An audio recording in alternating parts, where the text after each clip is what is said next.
Bonsoir à toutes et à tous, voici les titres de votre journal. Le président rwandais est véritablement en mauvaise posture. Les arguments présentés par son émissaire devant le comité des sanctions des Nations Unies n'ont convaincu aucun membre de cette instance du Conseil de sécurité. Le ministre congolais des Affaires étrangères, qui se trouve lui aussi à New York, exige des sanctions à l'encontre des commanditaires des rébellions qui déstabilisent la RDC depuis plusieurs décennies. Sur le terrain, la MONUSCO intensifie la campagne de sensibilisation pour expliquer le sens de son nouveau mandat. Au cours d'une tribune d'expression populaire ce jeudi à la paroisse Saint-Pie X à Ngiringiri, les responsables de la mission ont présenté les réalisations de la mission onusienne en République démocratique du Congo. Un autre titre qui défraie la chronique, c'est la rentrée scolaire qui intervient dans quelques jours. Le principal syndicat des enseignants des écoles officielles maintient la pression sur le gouvernement. Ils exigent le respect par l'exécutif national des accords de Fatima. Voilà tout pour le sommaire. Bienvenue à tous. Bonsoir. Les enseignants du secteur public acceptent de reprendre du service ce lundi, mais exigent du gouvernement qu'il respecte les engagements qu'il a pris avec leur syndicat. Ils l'ont dit au cours de leur assemblée générale qui a eu lieu ce jeudi au siège du COSEP dans la commune de Limité, déterminés à faire entendre leur voix. Les participants à ces travaux devaient avant tout faire la restitution de l'entretien que l'intersyndical a eu avec le ministre de l'EPSP. Ils ont également dénoncé certains ratés de la bancarisation de paye de l'enseignant Bijumboui et Yolande Voka et Bibi Malogo. Réunis en assemblée générale, les enseignants du secteur public font la restitution de l'entretien que les responsables de leur syndicat ont eu avec le ministre de l'EPSP. Au sujet de la rentrée scolaire 2012-2013, les enseignants sont disposés à reprendre le chemin du service, mais exigent que le gouvernement respecte son engagement. En ce qui concerne la rentrée scolaire 2012-2013, les enseignants constatent ce qui suit. Malgré le quinquennat du social prôné par les chefs de l'État, la prise en charge des enseignants par les parents se porte à merveille dans les établissements d'enseignement, de la maternelle à l'université, contribuant ainsi à la forte déperdition scolaire. Les non-paiements de plusieurs enseignants jusqu'à ce jour, bien que déjà mécanisés, NP. De la bancarisation de leur salaire, les enseignants des écoles officielles disent constater plusieurs anomalies dont ils demandent la correction immédiate. L'omission de plusieurs enseignants payés au mois de juillet 2012 au niveau des banques et de certaines écoles. Les non-paiements des salaires des décédés et aux enseignants ayant remplacé les déserteurs. Les comptes de certains enseignants non crédités. Un désordre indescriptible entretenu au niveau de certaines banques, plus particulièrement à l'Ecobank, avec monnayage de services allant de 500 à 2000 francs congolais. Contrairement aux années antérieures, les principaux syndicats des enseignants optent pour le dialogue, même s'ils menacent de radicaliser d'opposition, dans l'hypothèse où le gouvernement tenterait de se dérober de ses responsabilités.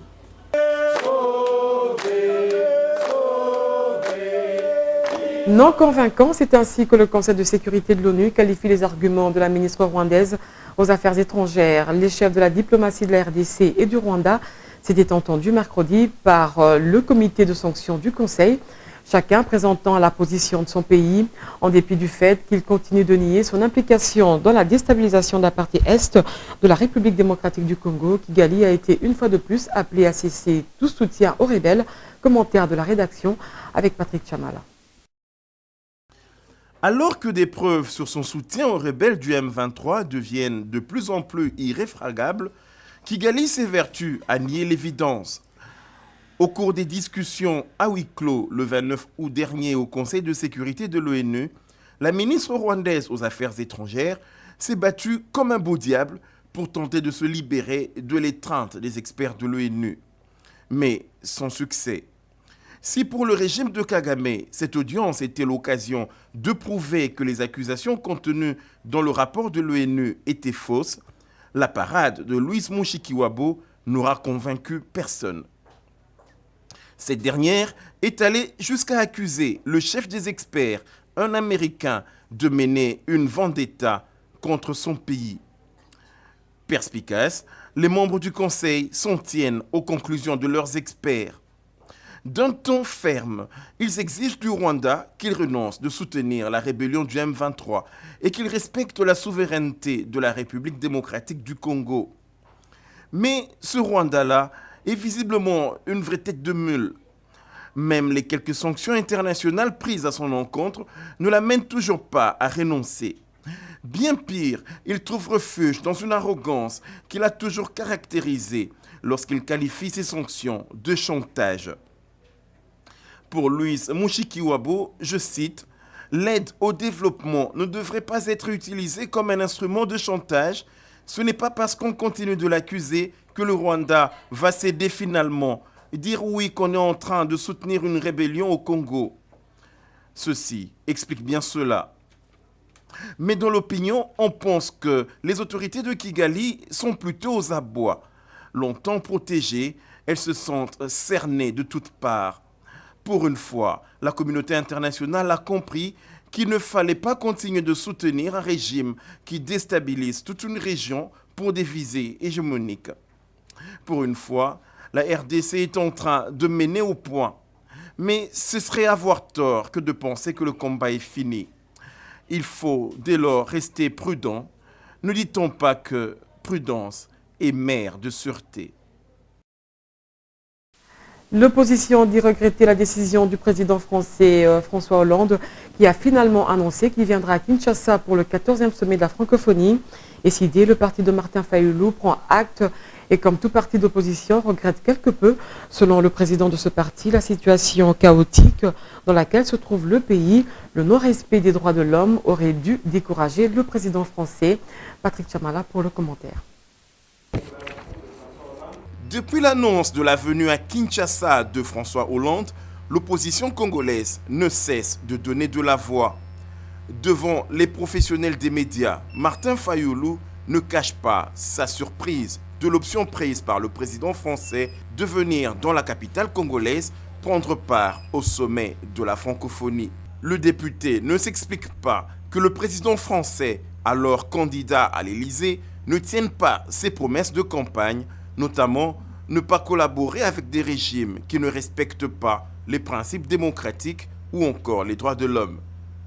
Pour avoir choisi de visiter la République démocratique du Congo en premier, un pays actuellement dirigé par défi, le président Hollande est manifestement en porte-à-faux par rapport non seulement à ses déclarations de campagne, mais aussi au contenu du communiqué de l'Élysée du 9 juillet dernier. Ce qui nous pousse à croire que la diplomatie économique a pris les pas sur celle des droits de l'homme. L'ICD prend néanmoins acte de cette décision et attend voir. Le peuple congolais tout entier attend de voir et de vivre les dividendes de l'arbitrage du président Hollande lors de la tenue du sommet de Kinshasa. Cette formation politique dénonce également une situation sécuritaire préoccupante dans l'est du pays. Pour le parti de Martin Fayoulou, il n'y a pas de doute, l'objectif inavoué des agresseurs de la RDC est bien de concrétiser le processus de balkanisation de ce pays. Côté activiste de défense des droits de l'homme, on ne se leurre pas, outre mesure, la présence de François Hollande à Kinshasa lui donnera l'occasion de visiter la tombe de Floribert Chebeya. Le président français aura le temps de discuter de vive voix avec ses collègues africains sur l'état de la démocratie en RDC. C'est du moins ce que pense le secrétaire général de l'ONG Latauge, maître Marie-André Mouillard, rencontré par nos reporters de Douendombe, Mariam Boya, Karine Nzolani, Juvette Pemba et Pati Alouma. Et si M. Hollande ne venait pas ici, qu'est-ce qu'on gagnerait? Vous vous souviendrez que lors de la cérémonie de l'investiture du chef de l'État, beaucoup de chefs d'État ne sont pas venus. Mais qu'est-ce que nous avons gagné de cette absence-là? À part, bien sûr, un désaveu, mais sur le plan de la démocratie, des droits humains, on n'a rien gagné. C'est ainsi que nous pensons que la politique de la chaise vide ne paye pas. C'est pour nous l'occasion de rencontrer beaucoup de chefs d'État.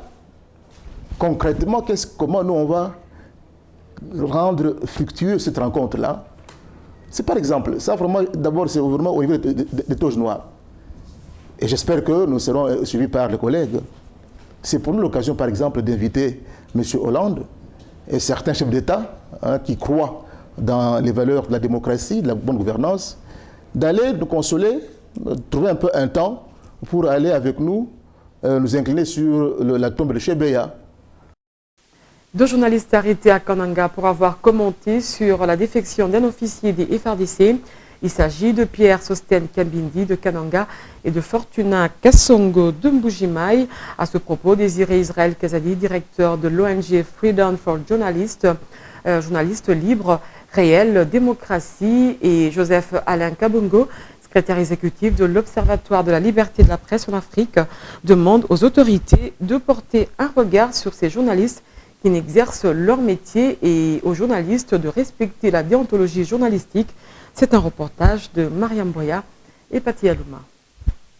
L'arrestation de 2 journalistes, l'un de Kananga et l'autre de Mbujimaï, inquiète leurs confrères à Kinshasa.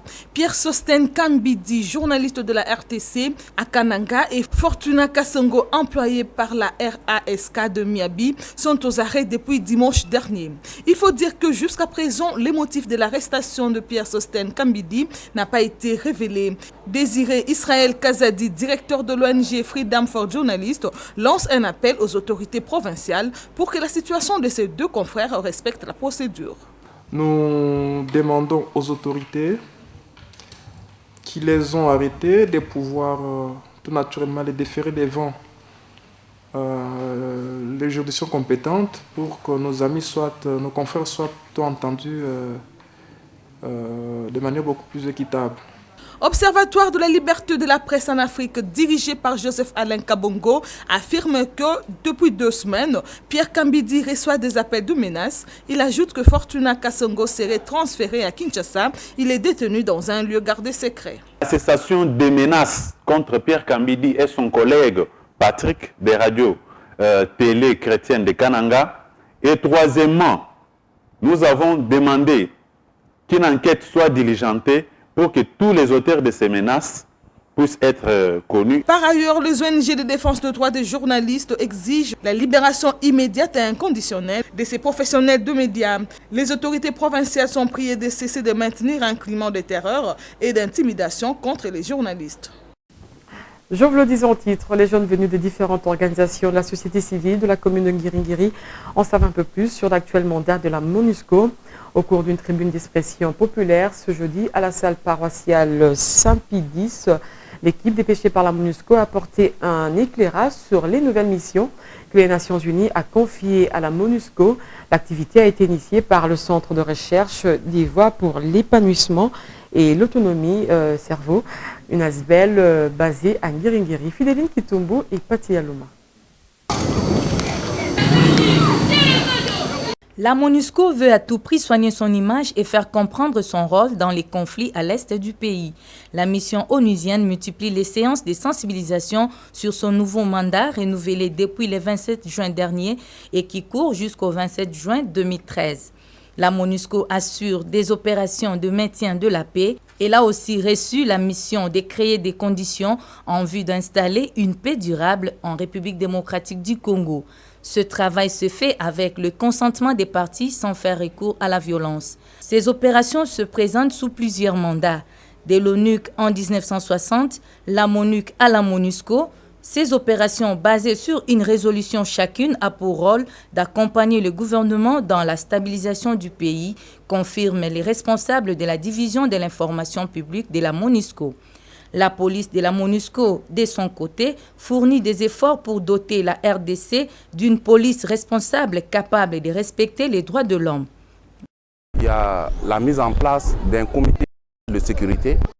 Régulièrement, ces différents comités se retrouvent avec les responsables de la police pour parler de façon générale ou de façon approfondie des problèmes de sécurité de leurs zones. La résolution 2053, véritable tableau de bord de la MONUSCO, devrait être connue de toutes les catégories sociales du pays qui se posent souvent la question de savoir ce que fait exactement la MONUSCO en République démocratique du Congo. Le Premier ministre a échangé ce jeudi avec une délégation d'hommes d'affaires chinois intéressés par le marché congolais. Au cours de cet entretien, la partie chinoise a promis d'apporter son concours pour booster les investissements directs en République démocratique du Congo. Mercredi, le chef du gouvernement avait reçu les responsables du Comité national du soutien aux léopards.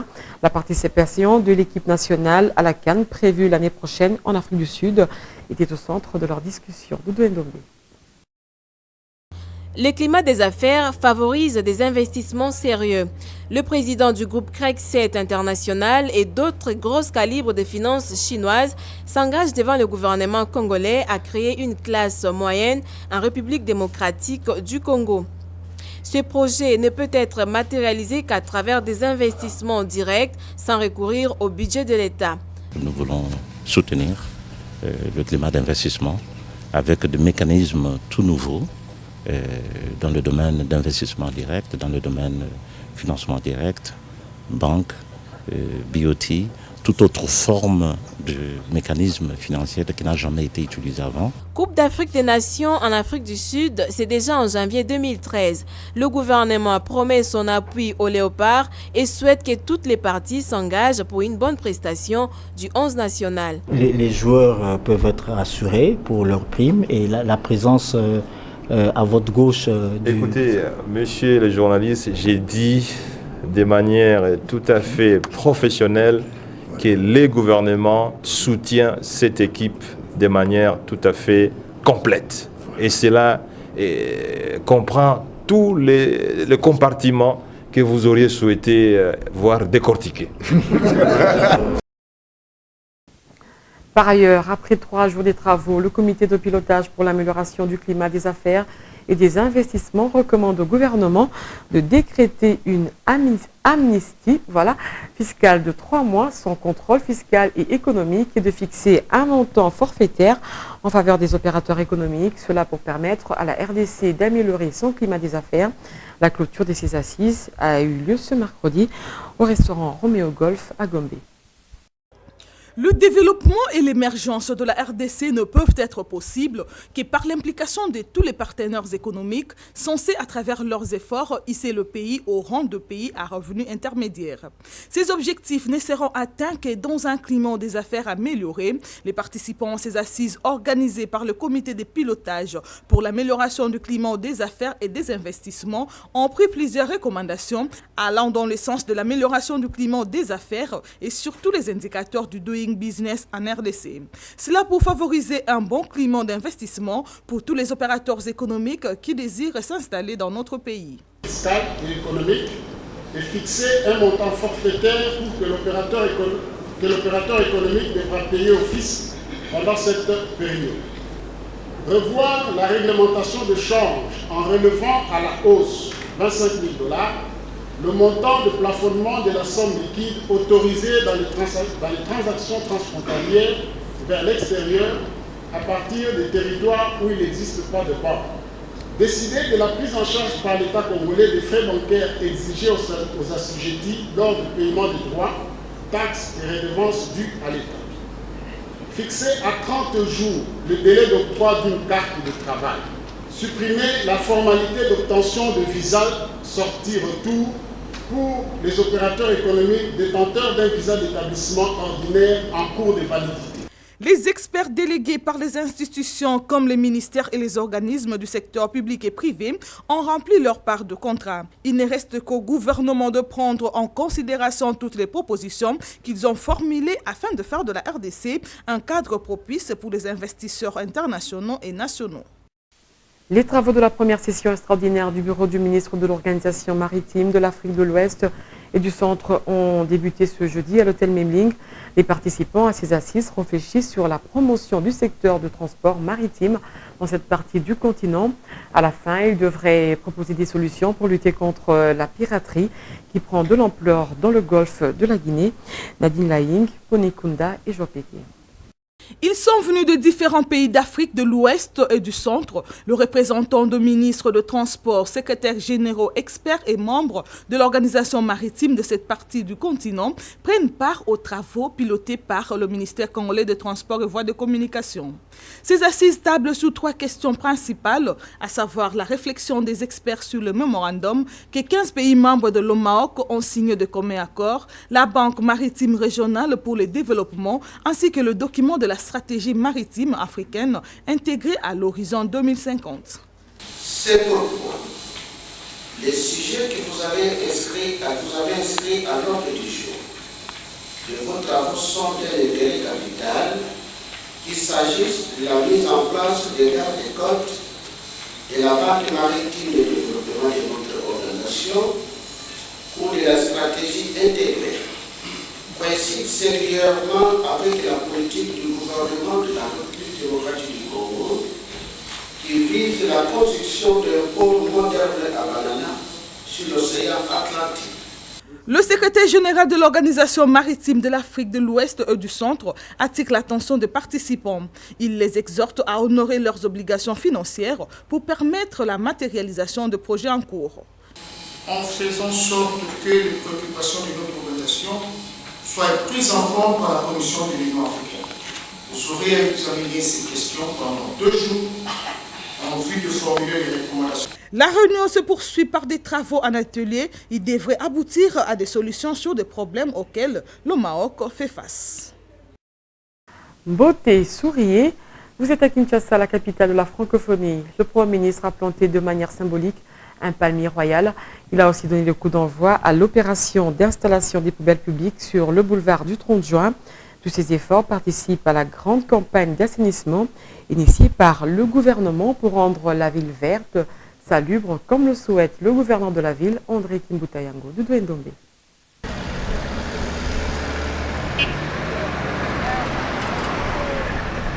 C'est un palmier royal que Matata Pogno plante ici sur la place royale. Le geste est plein de significations. Thérèse Olenga, ministre provinciale de l'Environnement, fournit des explications au Premier ministre que sur cet espace, c'est-à-dire le long du boulevard du 30 juin, des variétés d'arbres locaux seront plantées sans gêner les ouvrages en béton. Des experts du ministère de l'Agriculture ont été consultés à cet effet. À quelques mètres de là, sur la place Sosimat, des poubelles publiques ont été placées. Au Quinois de les utiliser convenablement au lieu de jeter les déchets sur la voie publique. Le gouverneur de la ville exhorte la population à poser des actes consciencieux. Que nous invitons tout un chacun à adopter le geste propre qui équivaut entre autres à nettoyer chez soi et au-delà des limites de sa propriété, un minimum d'1 mètre en fond de rue, à rafraîchir le mur de ses bâtisses, à supprimer toute condition susceptible de créer l'insalubrité et à jeter ses ordures et autres déchets dans la poubelle. Kinshasa, à l'horizon ville verte, salubre et cité de l'espoir, sera effectif grâce aux efforts conjugués de tous les Congolais.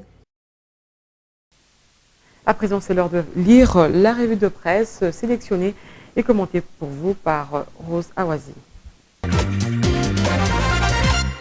La situation à l'est du pays, toujours à la une de journaux. Ce paru ce jeudi analyse chacun à sa manière l'audition des ministres des Affaires étrangères congolais et rwandais au Conseil de sécurité des Nations Unies. Ouvrons le bal avec les phares qui titrent à sa une RDC et Rwanda devant le Conseil de sécurité. Les ministres congolais et rwandais des Affaires étrangères, Raymond Chibanda et Louise Mushikiwabo, ont été entendus séparément et longuement hier mercredi 29 août par les comités des sanctions du Conseil des Nations Unies au sujet des événements du Nord Kivu. Le coordonnateur du groupe d'experts des Nations Unies, auteur du rapport incriminant le Rwanda comme soutien militaire, logistique et financier du M23 devait se soumettre au même exercice. La bataille diplomatique est loin de se terminer, poursuit le journal, face à un pays voisin déterminé à ne pas reconnaître ses nuisances à la paix au Nord Kivu, en dépit de preuves formelles de son implication dans les activités du M23.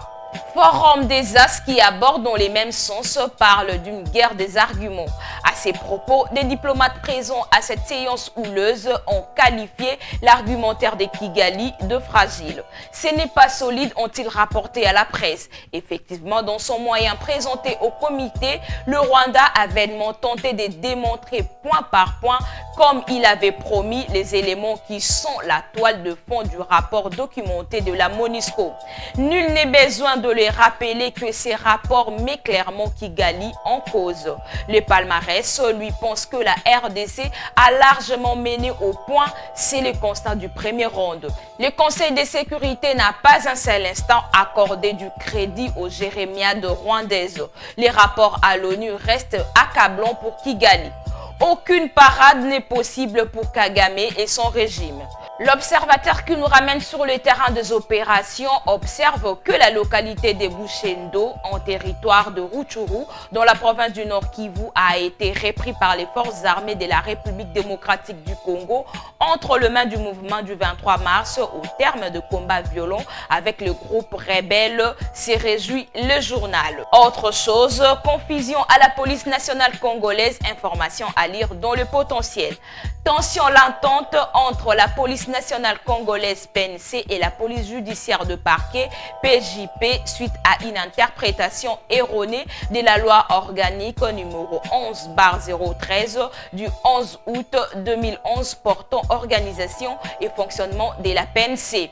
Elles sont nées d'une confusion entretenue par la haute hiérarchie de ces corps. Selon les quotidiens, bien avant l'entrée en vigueur de la loi précitée comme prévu en son article 88, Charles Bisengimana s'est arrogé les titres de commissaire général, outrepassant ses prérogatives au point de se présenter comme interface idéale de l'Interpol en RDC. C'est l'essentiel de journaux parus ce jeudi.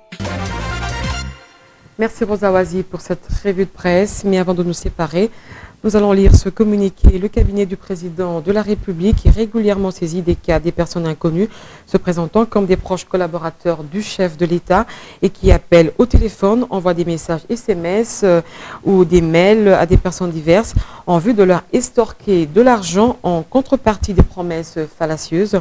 À cet effet, le cabinet du président de la République met en garde les auteurs de ces actes répréhensibles et tient à attirer l'attention du public pour qu'ils ne se laissent pas abuser par de tels messages qui relèvent du chantage, de l'escroquerie et du trafic d'influence. Le cabinet du chef de l'État convie l'opinion nationale, plus spécialement les personnes visées par de tels actes, à informer immédiatement les services de sécurité de la République et à contribuer ainsi à mettre hors d'état de nuire les auteurs de ces agissements. C'est un communiqué signé Henri-Yves Moulang, directeur de cabinet adjoint du chef de l'État. Voilà, c'est la fin de ce journal. Merci de l'avoir suivi à Kinshasa et à Brazzaville. Quant à moi, je vous retrouve le mercredi prochain à la même heure et sur la même chaîne. Surtout, ne zappez pas. Au revoir.